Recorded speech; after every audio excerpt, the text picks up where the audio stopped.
Hello!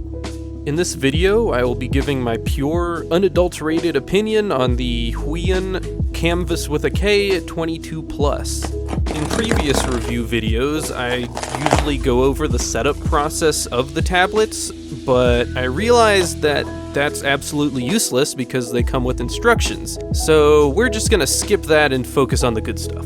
But this is still an unboxing video, so please enjoy this pseudo ASMR unboxing with background music before we jump into the actual review.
Alright, chat, so I'm gonna pause the music again and I'm gonna do the announcement thing, okay?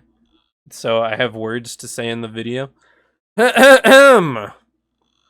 So, today, chat, we will be making a short animation with the Huion Kamvas 22+. This also means that you have to watch your language, so no cursing. This is going on YouTube. Anyways. Yeah, let's just do it. Okay, so here we are at the tablet review part. I tested it on stream by making a short animation in Adobe Animate. Let's start with the tablet specifications.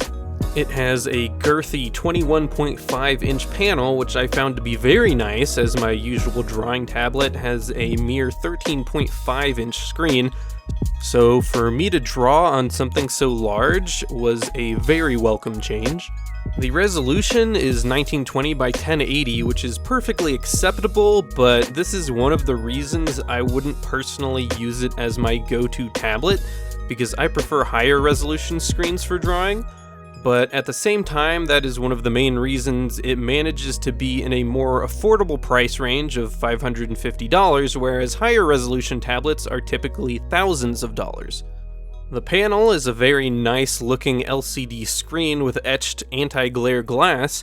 It felt very nice to draw on because the etched glass gives it some resistance, so it mimics the feeling of drawing on paper pretty well. Unfortunately, I have no way to test the color accuracy, so all I can say is it looked good. The pen is battery-free, and it supports 8,192 levels of pressure sensitivity. The tablet supports Windows 7 or later, Mac OS 10.12 or later, as well as Android if you want to use it with an Android tablet. If for some reason your OS is not supported, I think your priority should be getting a new computer instead of a new tablet. You absolute dinosaur. And that's it for the relevant specifications. If you need any more, it goes into much more detail on the Huion website. Something I was a bit skeptical about, but ended up liking a lot about this tablet is that it doesn't have any shortcut keys. The tablet I usually use has a multitude of shortcut keys on the side that I use frequently, so I thought this would be more of a concern, but I just plugged in a keyboard and got used to using the keyboard shortcuts very quickly. The reasons I do like the lack of shortcut keys is because it makes it look very sleek and refined to just have a screen and nothing else. And also, the software is very simple because the only key mapping to do is on the pen, which has 2 buttons.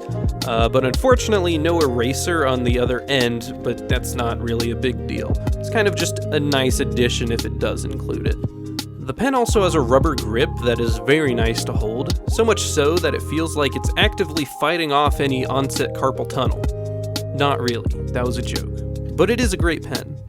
Alright, now let's jump into the cons. First of all, I used this with the program Adobe Animate, and to get it to work with Adobe Animate, I had to enable Windows Ink and Game Mode in the Huion software, as well as the Windows Ink Beta option in Adobe Animate.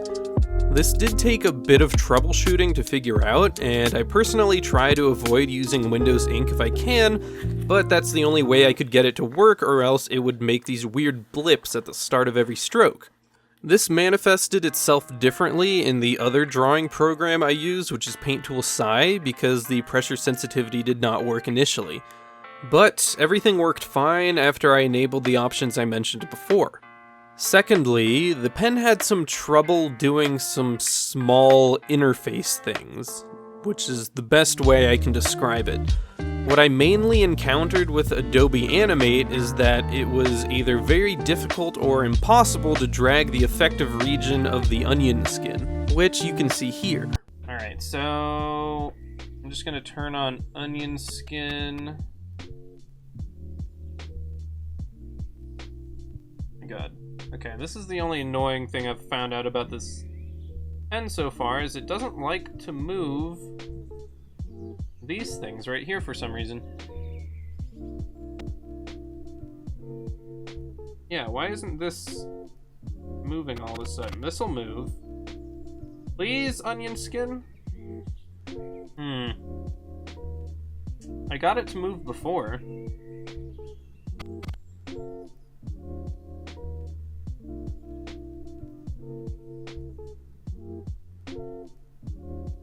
It literally just doesn't want to.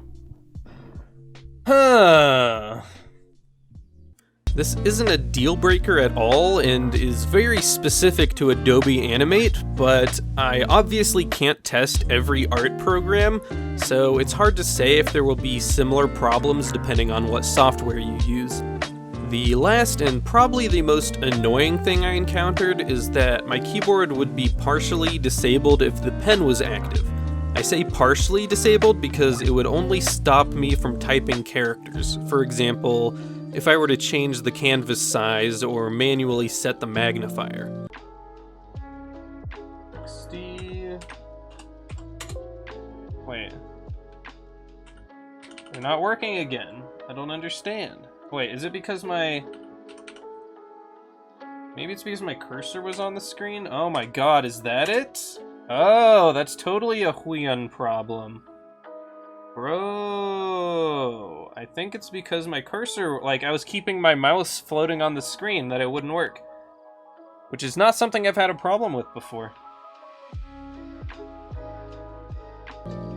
Keyboard shortcuts like undo, redo, and tool selection worked fine, which is much more important. Basically, I could not have my pen touching or even hovering on the screen if I wanted to type. Once again, I wouldn't say this is annoying enough to be a deal breaker, but it was a small hiccup I encountered. So, that's my take on the Huion Kamvas with a K 22 Plus. Now I'll give a list-style summary because that's the most important thing to do in any good review video. I'll split it into pros, cons, and meh for the things that I'm indifferent about, and it really depends on your personal preference. For the pros we have, it works very well overall, it's easy to set up, has a nice big 21.5-inch and good-looking screen, comfy pen, and the etched glass feels very nice to draw on. The cons are that typing is disabled while the pen is active, potential trouble with small UI interactions, depending on what program you use, and Windows Ink is required. And in the meh, we have no shortcut buttons and a 1920 by 1080 resolution. Would I use this tablet personally? No, just because of the resolution. Would I recommend it for someone in the market for a middle price range large screen tablet? Yes, I definitely would. I posted the animation that I made on Twitter if you want to check it out. I will put a link in the description as well as links to the tablet. Maybe I'll upload it to YouTube at some point. I don't know. It's content. Anyways, feel free to give me a follow on Twitch. I'm not streaming at the moment because of classes, but at least you'll know when I do stream again. Anyway, thanks, bye.